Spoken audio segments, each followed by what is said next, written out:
एक समय नैमिषारण्य तीर्थ में तपस्या करते हुए शौनादिक 88,000 ऋषियों ने श्री सूत जी से पूछा, हे प्रभु, इस कलयुग में वेद विद्या रहित मनुष्यों को भक्ति किस प्रकार मिलेगी? हे मुनि, कोई ऐसा तप कहिए जिससे थोड़े ही समय में पुण्य प्राप्त हो और मन वांछित फल भी मिले। वह कथा सुनने की हमारी इच्छा है। सर्व शास्त्र ज्ञाता श्री सूत जी बोले, हे वैष्णवों में पूज्य, आप सपने प्राणियों के हित की बात पूछी है, तो अब उस श्रेष्ठ व्रत को आप लोगों से मैं कहूँगा, जिस व्रत को नारद जी ने लक्ष्मी नारायण से पूछा था और लक्ष्मीपति ने मुनि श्रेष्ठ नारद से कहा था। तो आप ध्यान पूर्वक सुनिए।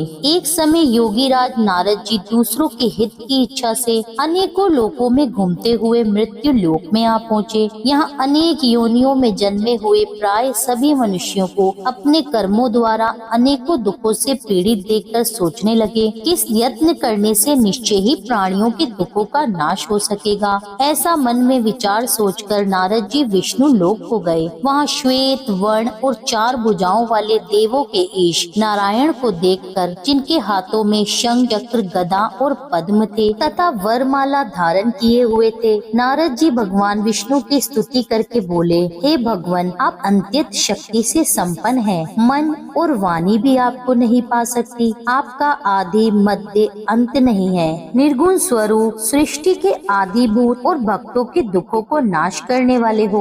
आपको मेरा नमस्कार है। नारद जी के इस प्रकार की स्तुति सुनकर भगवान विष्णु बोले, हे मुनि श्रेष्ठ, आपके मन में क्या है? आपका किस काम के लिए यहाँ आगमन हुआ है? आप निसंकोच मुझसे कहिए। तब नारद मुनि बोले, मृत्यु लोक में सब मनुष्य जो अनेक योनियों में पैदा हुए हैं, अपने अपने कर्मों के द्वारा अनेक प्रकार के दुखों से दुखी हो रहे हैं। हे नाथ, मुझ पर दया करते हैं तो बतलाइए कि उन मनुष्यों के सब दुख थोड़े ही प्रयत्न से कैसे दूर हो सकते हैं। श्री नारायण भगवान बोले, हे नारद, मनुष्यों की भलाई के लिए तुमने बहुत अच्छा प्रश्न किया है। जिस काम के करने से मनुष्य मोह से छूट जाता है, मैं उसे तुमसे कहता हूँ, सुनो। बहुत पुण्य देने वाला स्वर्ग तथा मृत्यु लोक दोनों में ही दुर्लभ एक उत्तम व्रत है। आज मैं प्रेम वश होकर तुम्हें कहता हूँ, श्री सत्यनारायण भगवान का यह व्रत अच्छी तरह से पूर्ण विधि पूर्वक करके मनुष्य आयु पर्यंत यहाँ सुख भोग कर मरने के बाद मोक्ष को प्राप्त होता है। श्री भगवान के ऐसे वचन सुनकर नारद मुनि बोले कि उस व्रत का फल क्या है, इसका विधान क्या है और किसने इस व्रत को किया है, किस दिन से यह व्रत करना चाहिए, आप विस्तार से कहिए। भगवान बोले, दुख शोक आदि को दूर करने वाला, धन धान्य को बढ़ाने वाला, सौभाग्य तथा संतान को देने वाला यह व्रत सब स्थानों पर विजयी करने वाला है। भक्ति संतान को देने वाला यह व्रत सब स्थानों पर विजयी करने वाला है। भक्ति और श्रद्धा के साथ किसी भी दिन मनुष्य श्री सत्यनारायण की प्रातः काल के समय ब्राह्मणों और बंधु बांधवों के साथ धर्म परायण होकर पूजा करे।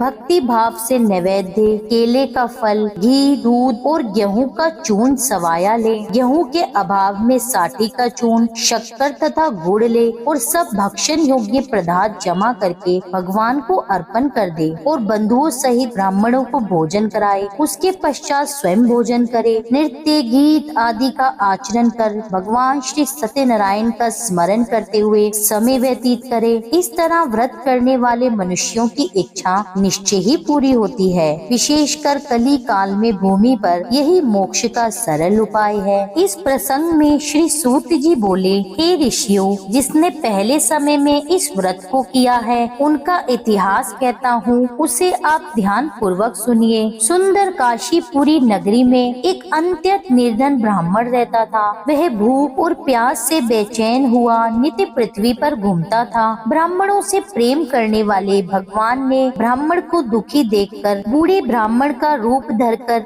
उसके पास जाकर बड़े आदर भाव से पूछा, हे विप्रवर, नित्य दुखी हुआ पृथ्वी पर क्यों घूमते हो? हे श्रेष्ठ ब्राह्मण, यह सब मुझसे कहो, मैं सुनना चाहता हूँ। तब ब्राह्मण बोला, मैं निर्धन ब्राह्मण हूँ, भिक्षा के लिए पृथ्वी पर घूमता फिरता हूँ। हे भगवान, यदि आप इसका उपाय जानते हो तो कृपया करके आप मुझसे कहिए। वृद्ध ब्राह्मण के रूप में श्री भगवान बोले कि सत्यनारायण भगवान मनवान फल देने वाले हैं, इसलिए हे ब्राह्मण, तुम उनका पूजन कर, जिनके करने से मनुष्य सब दुखों से मुक्त हो जाता है। ब्राह्मण को व्रत का सारा विधान बतलाकर बूढ़े ब्राह्मण का रूप धारण करने वाले श्री सत्यनारायण भगवान अंतर ध्यान हो गए। जिस व्रत को वृद्ध ब्राह्मण ने मुझे बतलाया है मैं उसको जरूर करूँगा। ऐसा निश्चय करके उसे सारी रात्रि नींद नहीं आई। वह सवेरे उठकर श्री सत्यनारायण के व्रत का निश्चय कर भिक्षा के लिए चल दिया। उसे भिक्षा में बहुत सा धन मिला, जिससे बंधु बांधवों के साथ उसने श्री सत्यनारायण का व्रत किया। इसके करने से वह ब्राह्मण सब दुखों से छूटकर अनेक प्रकार की संपत्तियों से युक्त हुआ। उस समय से वह ब्राह्मण हर मास व्रत करने लगा। इस तरह श्री सत्यनारायण भगवान के व्रत को जो कोई करेगा वह मनुष्य सब दुखों से छूट जाएगा। इस तरह नारद जी ने नारायण का कहा हुआ ये व्रत मैंने तुमसे कहा। हे विप्रो, अब मैं और क्या कहूँ। ऋषि बोले, हे मुनीश्वर, संसार में इस ब्राह्मण से सुनकर किस किसने इस व्रत को किया, अब हम यह भी सुनना चाहते हैं। इसके लिए हमारे मन में अपार श्रद्धा है। श्री सूत जी बोले, हे मुनियों, जिसने इस व्रत को किया है वह सब सुनो। एक समय एक ब्राह्मण धन और ऐश्वर्य के अनुसार बंधु बांधवों के साथ व्रत करने को तैयार हुआ। उसी समय एक लकड़ी बेचने वाला बूढ़ा आदमी आया और बाहर लकड़ियों को रखकर ब्राह्मण के घर के भीतर गया। प्यास से दुखी लकड़हारा उनको व्रत करते देखकर ब्राह्मण को नमस्कार कर कहने लगा कि आप ये क्या कर रहे हैं और इसके करने से क्या फल मिलता है, कृपया करके आप मुझसे कहिए। ब्राह्मण ने कहा, सब मनोकामनाओं को पूर्ण करने वाला यह श्री सत्यनारायण भगवान का व्रत है। इसकी ही कृपा से मेरे यहाँ धन धान्य आदि में वृद्धि हुई है। ब्राह्मण से इस व्रत के बारे में जानकर लकड़हारा बहुत प्रसन्न हुआ। चरना अमृत ले और प्रसाद खाने के बाद अपने घर को गया। लकड़हारे ने अपने मन में उस दिन संकल्प लिया कि आज नगर में लकड़ी बेचने से जो भी धन मिलेगा उसी से श्री सत्यनारायण भगवान का मैं उत्तम व्रत करूँगा। यह मन में विचार कर वह बूढ़ा आदमी लकड़ियाँ अपने सिर पर रखकर जिस नगर में धनवान लोग रहते थे वह ऐसे सुंदर नगर में गया। उस रोज वहाँ पर उसे लकड़ियों का दाम पहले दिनों से भी चौगुना मिला। तब वह बूढ़ा लकड़हारा दाम लेकर अति प्रसन्न होकर पक्के केले की पुल्ली, शक्कर, घी, दूध, दही और गेहूं का आटा इत्यादि भगवान श्री सत्यनारायण के व्रत की कुल सामग्रियों को लेकर अपने घर को लौट आया। फिर उसने अपने बंधु बांधवों को बुलाकर विधि विधान के साथ भगवान श्री सत्यनारायण का पूजन और व्रत किया। उस व्रत के प्रभाव से वे बूढ़ा लकड़हारा धन, पुत्र आदि से युक्त हुआ और संसार के समस्त सुख भोग कर अंत में वैकुंठ को चला गया। इस प्रसंग में श्री सूत जी बोले, हे श्रेष्ठ मुनियों, अब मैं आगे की कथा कहता हूँ, सुनो। पहले समय में उल्कामुख नाम का एक बुद्धिमान राजा था। वह सत्य वक्ता और जितेंद्रिय था। प्रतिदिन देव स्थानों पर जाता तथा गरीबों को धन देकर उनके कष्ट दूर करता था। उसकी पत्नी कमल के समान मुख वाली और सती साध्वी थी। व्रतशिला नदी के तट पर उन दोनों ने श्री सत्यनारायण का व्रत किया। उस समय में वहाँ एक साधु वैश्य आया। उसके पास व्यापार के लिए बहुत सा धन था। वह नाव को किनारे पर ठहराकर राजा के पास आ गया और राजा को व्रत करते हुए देखकर विनय भाव से पूछने लगा, हे राजन, भक्ति युक्त चित्त से आप ये क्या कर रहे हैं? मेरी इसी सुनने की इच्छा है, सो आप यह मुझे बतलाइए। तब राजा बोले, हे साधु, अपने बांधवों के साथ पुत्र आदि की प्राप्ति के लिए यह महान शक्तिवान श्री सत्यनारायण भगवान का व्रत व पूजन किया जा रहा है। राजा के ऐसे वचन सुनकर साधु आदर से बोला, हे राजन, मुझसे इस सब का विधान कहो, मैं भी आपके कथना अनुसार इस व्रत को करूँगा। मेरे कोई भी संतान नहीं है और निश्चय ही इससे होगी। राजा से सब विधान सुन व्यापार से निर्वित हो वे आनंद के साथ घर गया। साधु ने अपनी स्त्री से संतान देने वाले उस व्रत का समाचार सुनाया और कहा कि जब मेरे संतान होगी तब मैं इस व्रत को करूँगा। साधु ने ऐसे वचन अपनी पत्नी लीलावती से कहे। एक दिन उसकी पत्नी लीलावती पति के साथ आनंदित हो संसारिक धर्म में प्रवृत्त होकर श्री सत्यनारायण भगवान की कृपा से गर्भवती हो गई और 10वें महीने में उसके एक सुंदर कन्या का जन्म हुआ। दिनों दिन वे इस तरह बढ़ने लगी जैसे शुक्ल पक्ष का चंद्रमा बढ़ता है। कन्या का नाम कलावती रखा गया। तब लीलावती ने अपने पति से कहा कि जो आपने संकल्प लिया था कि मैं भगवान का व्रत करूंगा, अब आप उसे पूर्ण कीजिए। हे प्रिय, मैं कन्या के विवाह पर इस व्रत को अवश्य करूंगा। इस प्रकार वह अपनी पत्नी को आश्वासन देकर वह व्यापार करने चला गया। काफी दिनों के बाद घर लौटने के बाद नगर में सखियों के साथ अपनी पुत्री को उसने खेलते देखा। वैश्य ने तुरंत कलावती के लिए एक सुयोग्य वर की तलाश आरंभ कर दी। कंचन नगर के एक सुयोग्य वणिक पुत्र से अपने बंधु बांधव सहित प्रसन्न मन से अपनी पुत्री का विवाह उसके साथ कर दिया, किंतु दुर्भाग्य से विवाह के समय भी वह उस व्रत को करना भूल गया। तब श्री भगवान क्रोधित हो गए और श्राप दिया कि तुम्हें दारुण दुख प्राप्त होगा। अपने कार्य में कुशल साधु बनिया जमाता सहित अपने जवाई सहित समुद्र के समीप स्थित रतनपुर नगर में गया और वहाँ दोनों ससुर जमाई चंद्रकेतु राजा के उस नगर में व्यापार करने लगे। एक रोज भगवान श्री सत्यनारायण की माया से प्रेरित कोई चोर राजा का धन चुराकर भागा जा रहा था, किंतु राजा के दूतों को आता देखकर चोर ने घबराकर भागते हुए राजा के धन को वहीं चुपचाप रख दिया जहां वो ससुर और जवाई ठहरे हुए थे। जब दूतों ने उस साधु वैश्य के पास राजा के धन को रखा देखा तो वे दोनों को बांधकर राजा के पास ले गए और प्रसन्नता के साथ दौड़ते हुए राजा के समीप जाकर बोले, यह दो चोर हम पकड़कर लाए हैं, कृपया आज्ञा दें। तब राजा की आज्ञा से उन्हें कठोर कारावास में डाल दिया गया और उनका सारा धन भी छीन लिया। श्री सत्यनारायण भगवान के श्राप द्वारा उनकी पत्नी भी घर पर बहुत दुखी हुई और जो घर का सारा धन रखा था वह भी चोर चुरा कर ले गए। शारीरिक और मानसिक पीड़ा तथा भूख प्यास से अति दुखित होकर अन्न की चिंता में कलावती एक ब्राह्मण के घर पहुंची। वहां उसने श्री सत्यनारायण भगवान का व्रत होते देखा। फिर उसने कथा सुनी और प्रसाद ग्रहण कर रात को घर आई।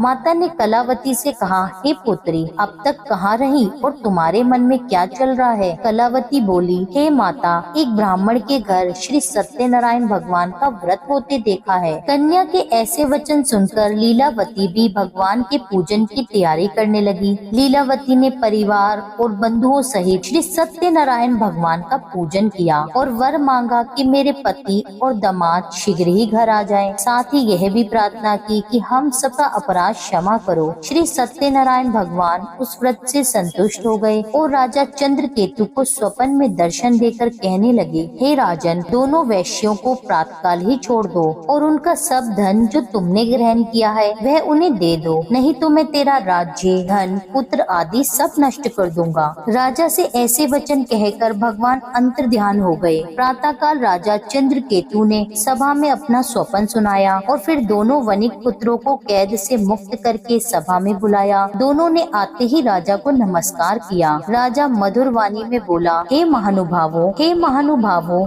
भाविवश तुम्हें ऐसा कठिन दुख प्राप्त हुआ है, अब तुम्हें कोई भय नहीं है। ऐसा कहकर राजा ने उनको नए नए वस्त्र आभूषण पहनाए और उनका जितना भी धन लिया था उससे दुगना धन देकर आदर सहित विदा किया। अब दोनों वैश्य अपने घर को चल दिए। श्री सूत जी बोले, वैश्य ने मंगलाचार करके यात्रा आरंभ कर दी और अपने नगर को चला। उनकी थोड़ी ही दूर निकलने पर दंडी वेशधारी श्री सत्यनारायण ने उनसे पूछा, हे साधु, तेरी नाव में क्या है? अभिमानी वणिक हंसता हुआ बोला, हे दंडी, आप क्यों पूछते हैं? क्या धन लेने की इच्छा है? अभी मेरी नाव में तो बेल और पत्ते भरे हैं। वैश्य का कठोर वचन सुनकर भगवान ने कहा, तुम्हारा वचन सत्य हो। दंडी ऐसा कहकर वहाँ से चल दिए और कुछ दूर जाकर समुद्र के किनारे बैठ गए। दंडी के जाने पर वैश्य ने नित्य कर्म करने के बाद नाव को ऊंची ऊंची देखकर अचंभा किया और नाव में बेल पत्ते आदि देखकर मूर्छित होकर जमीन पर गिर पड़ा। फिर होश में आने पर अत्यंत शोक प्रकट करने लगा। तब उसका जवाई बोला कि आप शोक न करें, ये दंडी जी का श्राप है, अतः हमें उनकी शरण में चलना चाहिए, तभी हमारी मनोकामना पूर्ण होगी। दामाद के ऐसे वचन सुनकर साधु वणिक दंडी के पास पहुंचा और अत्यंत भक्ति भाव से नमस्कार करके बोला, हे भगवान, आपकी माया से मोहित ब्रह्म आदि भी आपके रूप को नहीं जानते, तब मैं अज्ञानी कैसे जान सकता हूँ? आप मुझ पर प्रसन्न होइए, मैं अपनी सामर्थ्य अनुसार आपकी पूजा करूँगा। मेरी रक्षा कीजिए और मेरे पहले के समान नौका में धन भर दीजिए। उसके इस प्रकार से भक्ति युक्त वचन सुनकर भगवान प्रसन्न होकर उसको इच्छा अनुसार वर देकर अंतर्ध्यान हो गए। तब उन्होंने नाव पर आकर देखा कि नाव धन से परिपूर्ण है। फिर वे भगवान श्री सत्यनारायण का पूजन कर साथियों सहित अपने नगर को चल दिए। जब अपने नगर के निकट पहुँचे तब उन्होंने अपने घर पर दूत भेजा। दूत ने साधु के घर जाकर उसकी पत्नी को नमस्कार करके कहा कि साधु और आपके दामाद सहित इस नगर के समीप आ गए हैं। ऐसा वचन सुन साधु की पत्नी ने बड़े ही हर्ष के साथ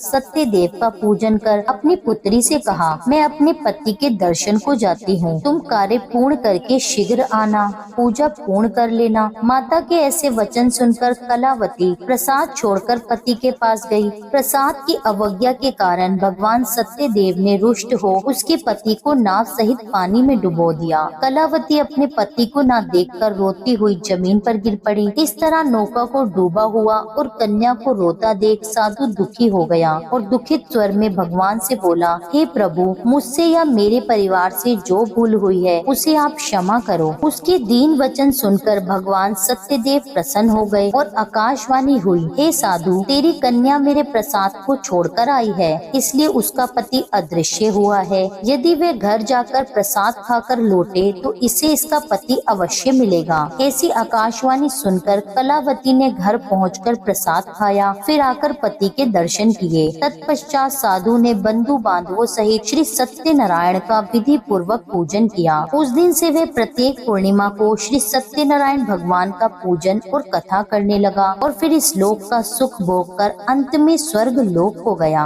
इस प्रसंग के बाद श्री सूत जी बोले, हे ऋषियों, मैं और भी एक कथा कहता हूँ, तुम सुनो। प्रजा पालन में लीन तुंगध्वज नाम का एक राजा था। उसने भी भगवान का प्रसाद त्याग कर बहुत दुख पाया। एक समय वन जाकर वह वन्य पक्षियों को मारकर बड़ के नीचे बैठा। वहाँ उसने ग्वालों को भक्ति भाव से बांधवों सहित श्री सत्यनारायण का पूजन करते हुए देखा। राजा यह देखकर अभिमानवश वहाँ नहीं गया और न ही नमस्कार किया। जब ग्वालों ने भगवान का प्रसाद उसके सामने रखा तो वह प्रसाद को त्याग कर अपनी सुंदर नगरी को चला। वहीं उसने अपना सब कुछ नष्ट पाया तो वह जान गया कि यह सब भगवान ने ही किया है। तब वह विश्वास कर ग्वालों के समीप गया और विधि पूर्वक पूजन कर प्रसाद खाया तो भगवान श्री सत्यनारायण की कृपा से पहले जैसा था उसका सब कुछ वैसा ही हो गया। फिर दीर्घ काल तक वह सुख भोग कर मरने पर स्वर्ग लोक को गया। जो मनुष्य इस परम दुर्लभ व्रत को करेगा, भगवान की कृपा से उसे धन धान्य की प्राप्ति होती है तथा सब मनोरथ पूर्ण होकर अंत में वैकुंठ धाम को जाता है।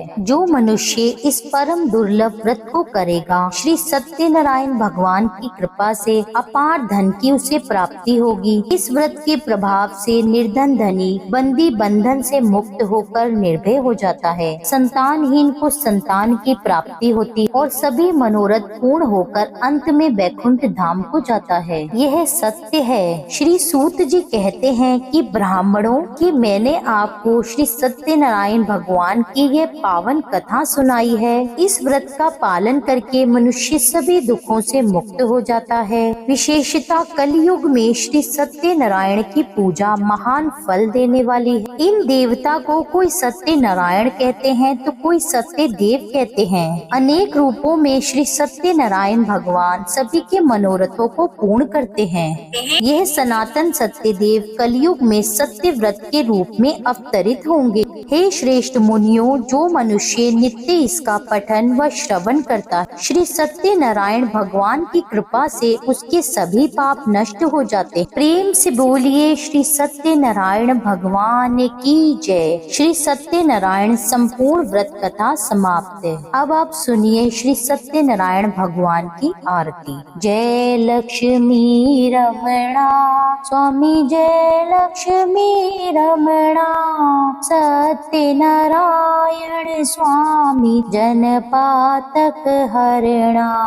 जय लक्ष्मी रमणा रतन जड़ित सिंहासन, अद्भुत छवि राजे। नारद करत निराजन, घंटा ध्वनि बाजे। जय लक्ष्मी रमणा प्रगट भये कलिकारण, द्विज को दर्श दियो।